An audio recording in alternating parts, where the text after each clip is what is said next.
Hey you! Yes, you, watching this video. Do you want to own a piece of Scribbler? Only not a lock of hair or blood or flesh or anything else that will get you in trouble with the law?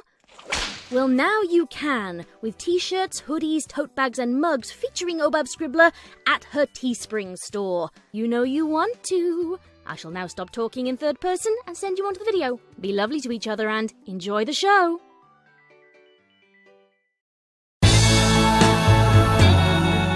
When I'm with you, be my silhouette. Come and be my view.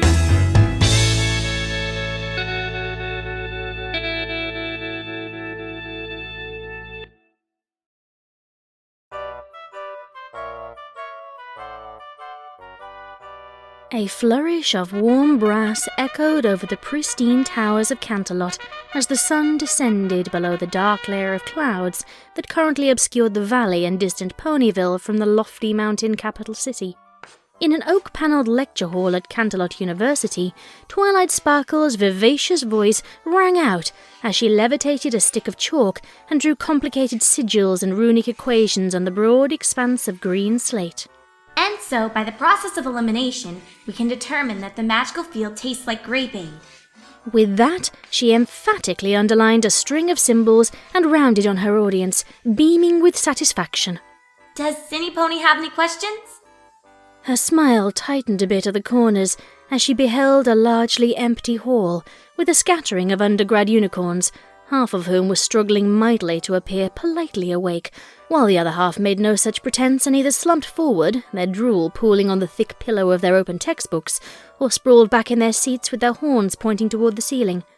Twilight felt a twinge of embarrassment that she'd allowed another lecture to drag on for too long.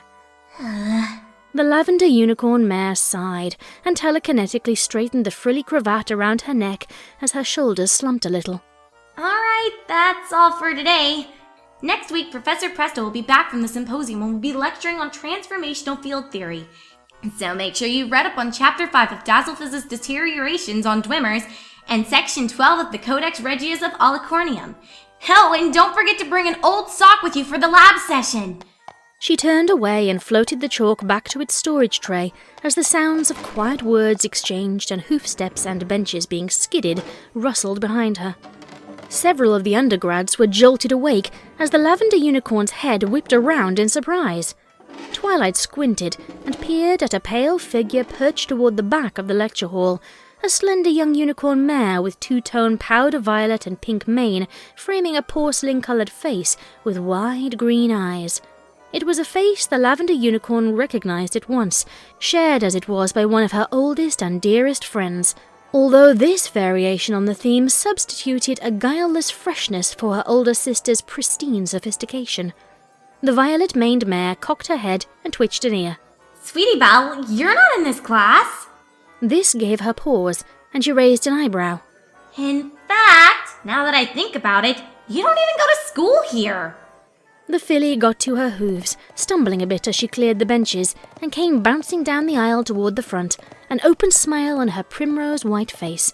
She wore a light gold silk shawl draped across her shoulders, with an edge decorated in black and white sequins, arranged to resemble musical notation, which offset her gold bell and musical note cutie mark. She came to a stop in front of Twilight's lectern. Yeah, no. I honestly had no idea at all what you were even talking about, Miss Twilight. But I can tell you were really excited about it and giving it your all. Kinda like I feel when I do the aria de Regia Luna in C minor. Even if the audience doesn't speak in Italian, they still stomp and cheer when I finish. Twilight chuckled, and a slight blush came to her cheeks as she smiled down from the stage at the filly. Well, thank you, sweetie. You never fail to live up to your name. She lifted a sheaf of papers with her magic and tapped them on the lectern to straighten them up. Now, what can I do for you tonight? Sweetie's brow furrowed in thought for a moment, then she brightened again and replied, They got a call at the Bijou from the Carousel Boutique a little while ago. Snips told Miss Bangle that Rarity ran out of the shop with Pinkie yelling something about one of Pinkie's doozies in Sweet Apple Acres, and Miss Bangle came up to my room and told me about it, and said Snips thought that Rarity would probably want me to come here and tell you about it. Twilight levitated a briefcase from a nearby table and prepared to lower the sheaf of squared-off papers into it, as the wheels spun rapidly in her head. A doozy, huh? At Sweet Apple Acres?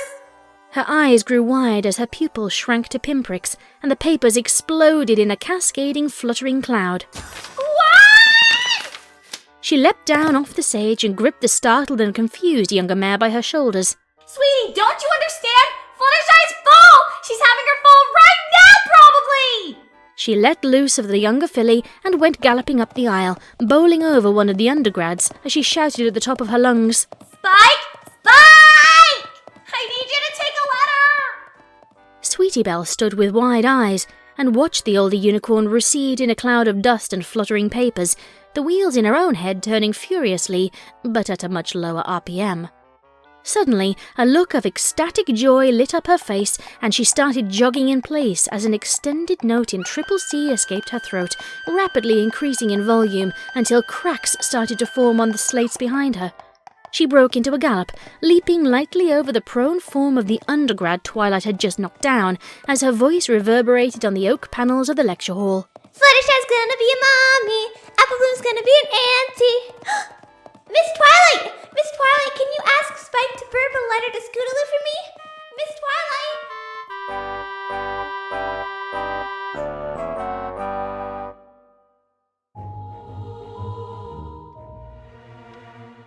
Spike the dragon lounged in a nearby pony-sized basket next to Twilight's desk in the office shared by several of Canterlot U's junior faculty and student teachers, seemingly flipping lazily through an advanced and esoteric tome of magical theory. In truth, he was perusing the 4-colour panels of the latest issue of Thunder Pony, tucked neatly into one of the pages of the larger book. He'd picked up a lot in his years as the Lavender Unicorn's assistant, and knew how to choose books to get the best startled double takes from any students or faculty who happened to pass by. His stomach rumbled a bit, and he glanced at the somnolently ticking grandfather clock that stood by the door, noticing the Princess Celestia's beaming portrait on the dial had been replaced by Princess Luna's shyly smiling visage. As the comic book he read wrapped up on a cliffhanger, he began to mutter petulantly under his breath. Is this it for our hero? Will Thunder Dragon ever eat again? Will the nefarious not a doctor yet Twilight Von Sparkle triumph in her sinister scheme to starve him to death? He snorted to himself and idly turned his attention to the letters column and novelty ads in the back pages. The spines over his ear holes twitched as the sound of galloping hooves in the hallway echoed outside. With a blasé expression, he looked up to see Twilight Sparkle attempt to screech to a halt on the highly polished marble floor, only to keep on sliding past. Her eyes wide in alarm as she began to spin with her hooves splayed wider and wider. He lowered his gaze back down to an advertisement depicting a smiling family of pink, scaly sea ponies as a softly echoing whoop and a crash sounded from down the hall. He looked up again sharply as another pony hove into view in the doorway and called after her in a melodious voice he instantly recognized. Oh, Miss Twilight, are you okay? There was the alabaster white and pastel pink and purple figure of his childhood crush's younger sister, standing with her green eyes wide with alarm and a hoof to her mouth. Spike raised a scaly brow ridge. Sweetie Belle, what are you doing here? Her innocent-as-a-button face turned toward him, startled. She began to look rapidly back and forth at him and down the hall while hopping on her hooves in a frantic tempo. Having a fall! What?! A small gout of green flame popped unbidden from his throat as he reared up in his basket, tossing the heavy tome aside with a thud. Fluttershy's having a fall right now! Twilight came hurriedly limping into view, her cravat, mane and tail in disarray. At this, Spike surged to his clawed feet and tumbled out of his basket, scrabbling a moment to get upright. He looked his guardian in the eyes and laid his hands on her shoulders. Holy guacamole! What are we waiting for? Let's go see if we can get a chariot! The lavender unicorn gently shouldered him aside as she stepped up to her desk and began to root through the drawers. She pulled a couple of pages of foolscap and an ink bottle and quill out and floated them over to him. First things first, I need you to send off a couple of quick notes. The young dragon took the writing implements and nodded, breathing deeply to both calm himself and stoke his internal fires. Right. The princess. Dear Princess Celestia. He stopped scribbling as his guardian interjected. Hold it! Yes, I want you to send one to the princess, both of them, and send off the note to the dean, but first you need to send one to Rainbow Dash. She grunted in satisfaction as she tugged a colourful mailer out from under a stack of books featuring a familiar squad of blue and yellow suited Pegasi with a photo inset of a brashly smiling rainbow-maned mare. Twilight spread the pamphlet out on a clear spot on the desk with her hooves and peered at it. She's in Manhattan, Madison Mare Gardens tonight. Do you think you can zero in on her? The little dragon puffed out his chest after crossing out the princess's name on the header. If I can see him in my mind's eye, I can drop a scroll right on their head. Rainbow Dash is a no-brainer. Twilight nodded and proceeded to use her telekinesis to undo her cravat. Good. All right, I'm on my way. Sweetie Belle, I'm leaving Spike in your care. If you can't get a chariot, take any of the morning express balloons. You can use my Royal Transit Pass. It's in the top left drawer of my desk there, and Spike knows where I keep my wallet. Spike, do what Sweetie tells you. Sweetie, listen to what Spike has to say and try to pay attention. I'll meet you both at the library in Ponyville at lunchtime if I don't see you sooner. With that, she turned and hurried toward a large set of windows framed by potted plants at the end of the row of desks, the western night sky beginning to twinkle over the ruddy glow of the city lights as Princess Luna brought the stars online. The younger unicorn and dragonette looked at each other in confusion as Spike lifted his quill from the page. Wait, what? Aren't we taking a chariot together? Twilight paused and looked back at them, shaking her head. That's too slow. Pinkie's pinky sense is coming in at full-on doozy. You know what that means? Time is of the essence. She threw open the windows, climbing up on the sill as a chill mountain wind suddenly blew in, knifing through the stuffy air of the offices and ruffling the leaves on the plants and papers on the desks. The lavender mare looked over her shoulder. In fact, you'd better specifically write doozy in your letter to Rainbow and tell her it's at Sweet Apple Acres. She turned back with a wink. See you kids in Ponyville. She stared out over the ivory towers of Canterlot, looking down the vastness of the valley toward the canopy of clouds gathered over the distant hamlet where she'd found all of her most beloved friends. Closing her eyes, she centered herself, concentrating on the sun-blessed apple orchards and sweet scent of hay and earth of a particular farm where she'd spent so many glorious summers. Her brow furrowed as she bunched up her rear legs and crouched in a starter's position on the windowsill. Sweetie Belle leaned in, speaking to Spike in a silvery whisper as her earnest green eyes grew wide. She knows she's not a Pegasus, right? The little dragon's own green eyes narrowed as Twilight's horn began to shimmer and spark. She's not gonna... Oh wow, she is! He threw up an arm to shield his face. Don't look directly at it. Twilight Sparkle pushed off from the window and launched herself into the air, her hooves thrown wide as she sailed over the campus so many stories below. Sweetie Belle shrieked in alarm as a sphere of blinding white flared, throwing everything in the office into stark black as rectangular beams of hazy light shot forth between the window frames. A split second later, all the young unicorn could see was luminous spots dancing before her eyes. Spike peered over his upraised arm as the primrose-coloured mare slumped heavily onto her rump beside him.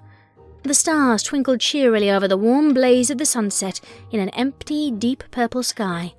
He muttered under his breath as he resumed writing on the parchment in his claw. Sweetie Belle's voice came out in a low vibrato next to him. Spike?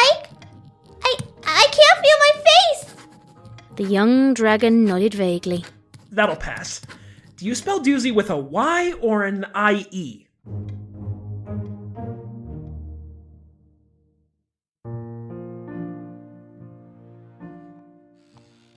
The ponies gathered in the parlour of the farmhouse at Sweet Apple Acres sat in silence, too anxious to talk, but still drawing comfort from each other's presence. Caramel shared the love seat with Pinkie Pie, gamely trying to sip his coffee or take a bite of a pfeffernusse without spilling or getting crumbs all over himself due to his fiancée's relentless oscillations. The pink mare herself was looking a tad green around the gills and was uncharacteristically uninterested in any of the apple-based baked goods freely on tap in the kitchen. Rarity huddled on the couch wrapped in a rustic quilt, her mane bound up in a red and white checked towel, a cup of tea cooling on a barrel converted into an end table next to her. She was looking a bit peaked herself, her deep blue eyes never settling for long on any particular point in the room, although whether it was from her recent ordeal or simply from being immersed up to her horn in the Apple family's down-home country decor, she declined to say. Granny Smith sat placidly on a rocking chair as she worked at knitting a set of foal booties with a beatific expression on her wizened face.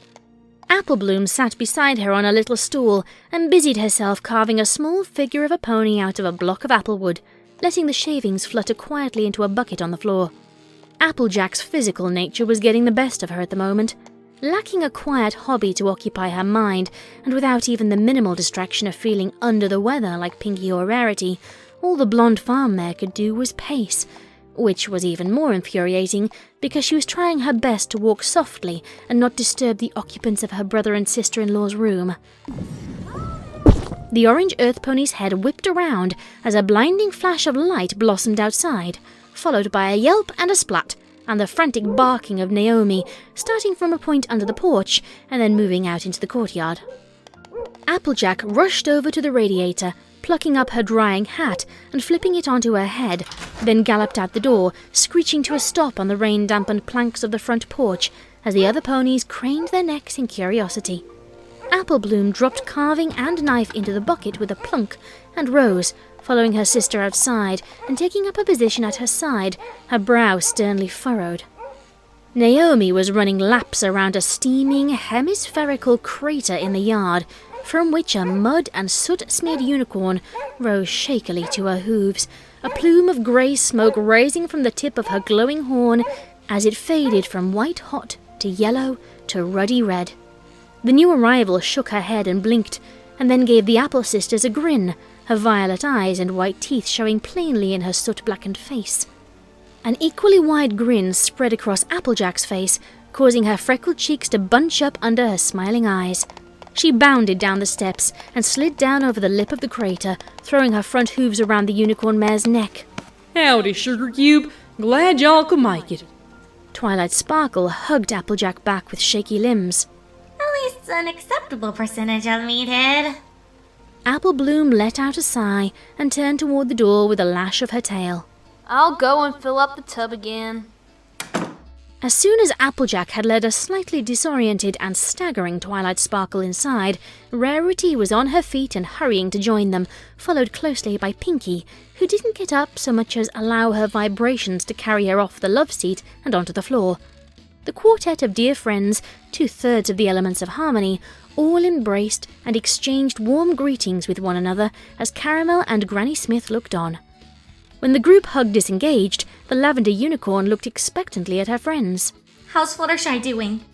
Before any of them could answer, a fearsome shriek like a roaring manticore came from the cloistered back room, followed by a voice the group of mares had first heard when the chaos had reached its absolute height during that first galloping gala they'd attended so many years ago. You did this to me, you big, lug-headed brute! No, you keep breathing. That's right. Try to keep breathing while I strangle your stupid head up your big, fat, red neck. Let's go up, you lads. I'm going to strangle him. Let me up so I can strangle my husband. In the stunned silence that followed, only the sound of Granny Smith's low chuckle and the rhythmic clack of her rocking could be heard. Such a sweet feeling.